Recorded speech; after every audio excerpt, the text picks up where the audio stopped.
Hey everyone, welcome back to Build. I'm your host, Brittany Jones Cooper, and today I'm joined by Jackie Cruz. The singer and actress recently released her first single, La Hora Loca, a fun pop track fused with tropical sounds inspired by her Dominican roots. Cruz will also reprise her role as Flaca on the upcoming 6th season of Netflix's acclaimed series, Orange is the New Black. Please help me welcome Jackie Cruz. Thank you. Muchas gracias. So I'm a big fan of Orange is the New Black. I've been watching the whole time. What I didn't know, though, is that music is really your first love. Yeah, I fell in love with music after I watched The Bodyguard in the Dominican Republic, where it was all dubbed in Spanish, but of course no one sings like Whitney. Oh, no. So I fell in love with her voice and everything, the stage, and I told my mom on the walk home, that's what I want to do. And she put me in classes in my country in a place called Centro de la Cultura. And I learned everything when it comes to like jazz. I sang, I did the saxophone, I did acting. I really took it serious for a young kid. How old were you when you started? Like 7. Oh, you were really little. Yeah. So it sounds like you were influenced by a lot of different musical styles. Yes. How has that translated to now? Like, what do you think your sound is now because of all those influences? Yeah, my uncle is a big known saxophone player, Carlos Estrada, in the Dominican Republic. And he had a band, a jazz band. And I was the little girl at the bar in the DR. I guess they don't card you. They have drive-through bars. It's terrible. So literally, I was the little girl in front, you know, basically just in love with my uncle, like playing the saxophone and like his band, you know, the percussion. I just loved it. And I played the sax for 10 years. A lot of people don't know that. And I'm trying to get it back, but so far I haven't played yet for my album, but hopefully by the time it's out, I'll have like a little something. That sounds so cool. Yeah. I love that fusion whenever you can do it. It's so amazing. I love the saxophone. I played it too for like a hot minute. Yeah, oh really? Yeah, the alto? A little, yeah, just for a little while. I love it. You were the cool girl in school. Or nerd alert yeah, for me. Like, I was kind of nerdy. I actually stopped playing the sax because no one would look at me, so I started to dance. So I was in the dance team after that. So La Hora Loca, tell me about that title. It means the crazy hour, right? Right. So in my country, when you have a wedding, around midnight, it's dying down. So they do this thing called La Hora Loca, which is the crazy hour. And they bring like a carnival almost, like people with, you know, the masks, the big masks, and then people on stilts, and then whistles, and they get you going, and glasses. Like everyone does it different. So when I hear the song, it just makes me feel like I'm back in my country and just dancing. Even though the song doesn't mean anything with La Hora Loca, it's just I wanted to, you know, play like an homage or whatever you say for my country. So that's why I named it La Hora Loca. But it's about literally being in a relationship where you're doing most of the work, and when I mean work, it's paying the bills. So the song pretty much says, if you want to be with me, you're going to have to work. And did you write that? And was that inspired by a It was inspired by a relationship and by a few relationships. And yeah, and I wrote it, co-wrote it with a rap artist called Feefa, and we wrote it in 30 minutes. And it was just inspired by what was happening, and I don't know, I just love it. And I listened to it. It's really fun. It's like the perfect song for summer. Yeah. So is that your vibe, like just upbeat, kind of positive, or you know, are we going to see some more ballads when you release an album? Definitely, I'm going to have some ballads, but my music will be inspired by my life, you know, so a lot of it is positive, but also it's a little, I guess, deep in a way, because I'm talking about, my album is called Hija de Chavez, which is the daughter of Chavez. No one really knows that my last name is Chavez. So Cruz is a choice I made. You know, it's in my family deep within, but my father and I didn't really get along growing up. So he didn't really accept my choices as being an artist. So I said, I'm going to make it, and I'm not going to use your name. So, sorry, Papi. You know, Cruz has a good ring to it, though. Yeah, you know, Cruz was, you know, I've changed my name like 8, 9 times in Hollywood just to fit in, because I'm not I'm a different type of Latina, and I wasn't really working. So I gave up on acting and focused on music, and music brought me to New York. So when I was, you know, working on my music, I missed acting, and I was waitressing at Lavo got to give a heads up to Noah Teppenberg. He gave me my job here in New York, who helped me survive because, you know, it's hard to live here in the city. And I got to work on my music during the week. So, yeah, so that's pretty much how it happened. And I met a girl who had a manager. I said I missed acting. And my first audition in New York City was for a show on Netflix, which was like the DVDs that you mail in. And then it wasn't streaming yet. And people were like, what is this about? I'm like, I don't know. Orange is the New Black? What does that mean? I don't know. Literally, they gave me 2 pages. I had 2 lines, and the rest is history, literally, history. So you just described your journey a little bit, but I did some research on you, and it's really fascinating. So can you just take us back to the beginning? Where were you born? What's your background? And how did you sort of get to where you are now? Yeah, well, I'm born in Queens, New York. Yes, go Queens. I'm from Queens. And I was raised in Santiago of the Dominican Republic.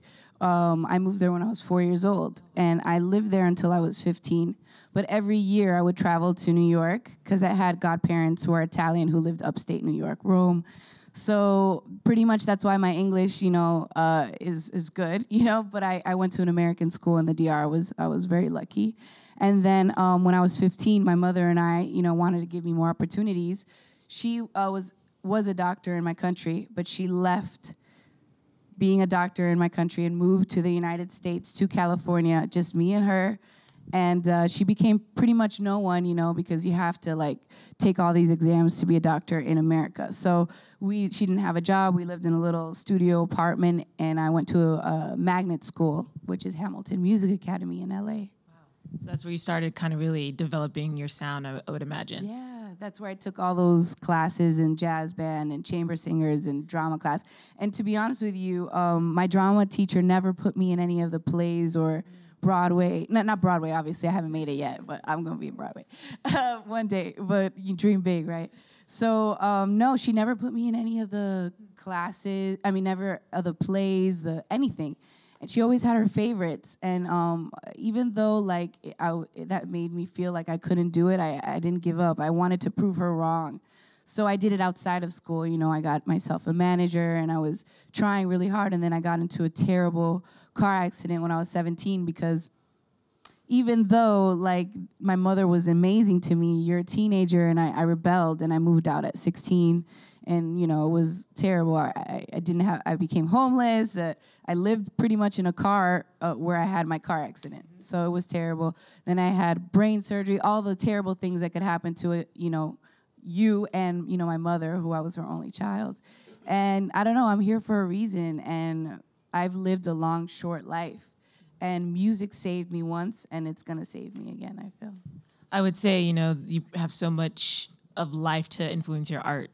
Yeah. You know, I would imagine. I hated talking about my accident because I hate victimizing myself, but I'm not trying to use it as I'm a victim. I try to use it as inspiration for others because I've been through so much. Like, literally, my head was shaved, my eyes were crooked, my face, I couldn't smile, and if I felt like it was over for me, I tried to, like, not live, really.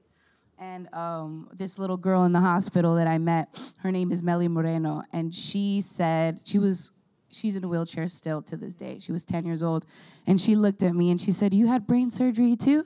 Because we had that in common, and I'm like, yeah. And she says, "I think you're really pretty," right? And of course, it doesn't mean a lot, but to me, it meant everything because my face was off. Like, I wasn't the, you know, person I knew I was. You know, she didn't know the old me. So she saw something in me that I was like, okay, what's wrong with me, you know? So after that, I kind of became a volunteer in the hospital, you know, and I was the only kid who could really walk.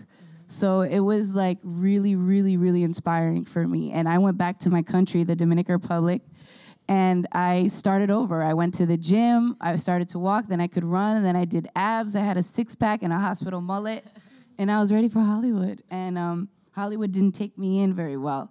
So I kind of, you know, I played a gangster's girlfriend, and then what else did I do? Oh, rape victim. So those were the choices I was given. And yes, I am playing a prisoner, but I don't feel like she's a stereotype Latina.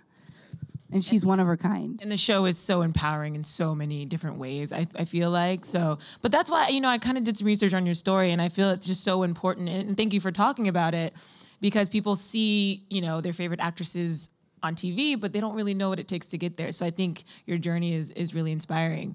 And as an artist, I feel like you can share more of your, like, when you're an actress, it's like, I don't want to say more serious, but yeah, kind of, you know what I mean? Because you're playing someone else, and, you know, like, sometimes, like, I think about, like, oh, should I tattoo my body even? Because, you know, I'm trying to be an actress. I don't want to stereotype myself by, you know, being myself pretty much too much. But I realized that nowadays it's different. People want to know who you really are. And yeah, I love just being outgoing and dressing how I want to dress, and people finally getting to know who I am, because no one really knows who I am yet. Yeah. And they think I'm flaca. And your culture is a huge part of who you are, and you can hear that in your music already with the single. There's some in English, some in Spanish. Why was it important for you to incorporate both languages? I'm first generation American, and my mom, you know, she came from the Dominican Republic to give me a better life. And I definitely don't want to lose my culture. I want to show that I come from two places, and a lot of people are like me, you know, and I want to be the voice for them and show them that they can do it as well. And why not incorporate Spanish into my music? Because that's who I am. At home, you know, my mom always, like, Spanish is my first language, and then I learned English in school. And like you mentioned, there's other artists doing this right now. We have Cardi B, we have J-Lo, Amara La Negra. Yeah. How fun is it for you to be creating art at this time where you really can be yourself and express how you really feel? I mean, it's incredible. I never felt as confident as I do right now. Like, when I moved here, I worked on my music, and my song "Like a Drug" was picked by DJ Kiss to be on a show called Seven, and it was in Times Square, and I felt like, wow, New York is really it for me.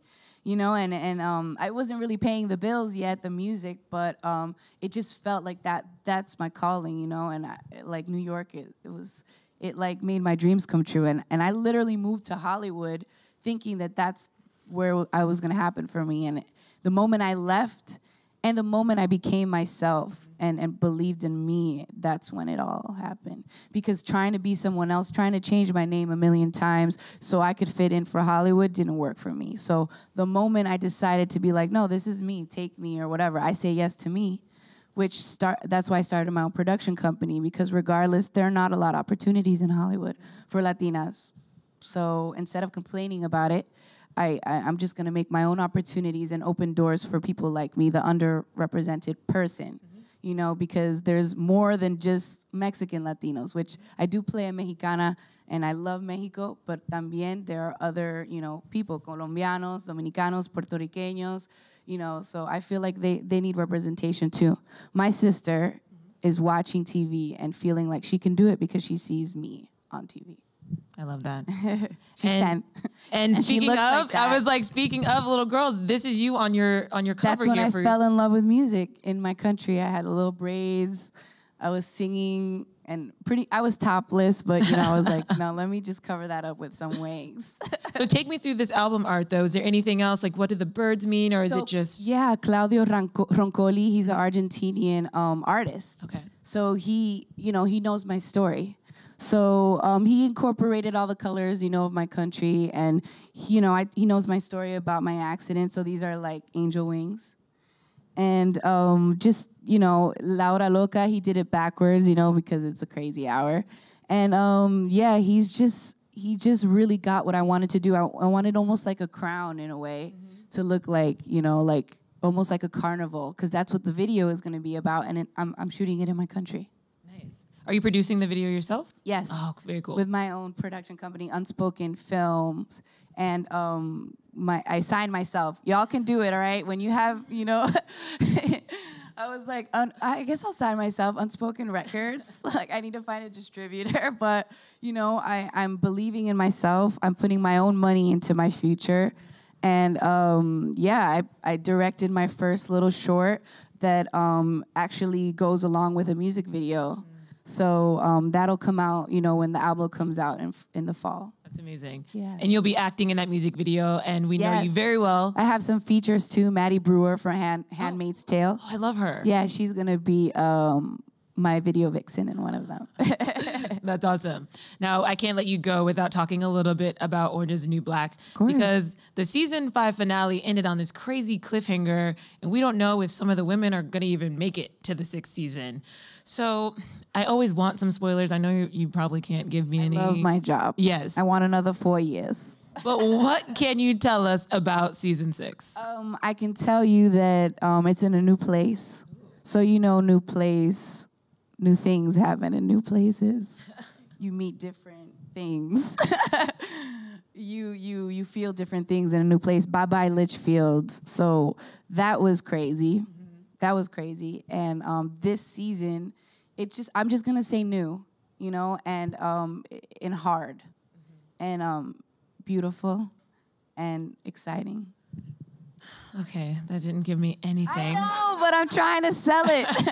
Please watch. It's gonna be incredible. I'm so proud of it, and I just love that they're letting. I don't know. I just feel like finally I'm comfortable, after 6 years, and like even in my own skin, like being on Orange is the New Black. I grew up. Yeah. I was young when I got the job, so. I've grown as a woman, and I've been surrounded by such inspirational women that I don't know. I feel like this is my moment. Like, I don't know. It's going to be incredible. And Flocka is so much fun. She's in this sort of horrible situation, but she is like the comic relief a lot of the time. Yeah. So what are your hopes for Flocka? If you can't tell us what happens, what do you hope for your character? If I wrote this show, she would definitely sing. She would have her own show. She already did have her own show, so that's cool. But she would be, there was this line on Orange is the New Black that got cut in her backstory, and I was so sad that it got cut. But it was like, when I grow up, I'm going to move to Hollywood, and I'm going to make a song with Lady Gaga and call it Flackaga.